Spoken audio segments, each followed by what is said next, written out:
Hey everyone, today I will show you how to buy something on OfferUp. It's very easy to do. The first step is getting started with OfferUp is creating an account. To do this, download the OfferUp app from the App Store or Google Play Store. Once you have installed the app, open it and click on sign up. You will be prompted to enter your email address and phone number as well as create a password. Now that you have an account set up, it's time to start exploring listing on OfferUp. Tap on the Browse tab at the bottom of the app to see what's available in your area.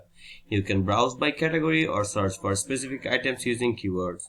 Once you have found an item you want to purchase on OfferUp, there are two ways to proceed: making an offer or buying it outright. To make an offer, tap on the Make Offer button on the listing page and enter your desired price. If the seller accepts your offer, you can arrange a meetup to complete the transaction. OfferUp provides a secure messaging system for communication between buyers and sellers, making it easy to coordinate details such as the time and location of the meetup. And that's how you can buy something on OfferUp.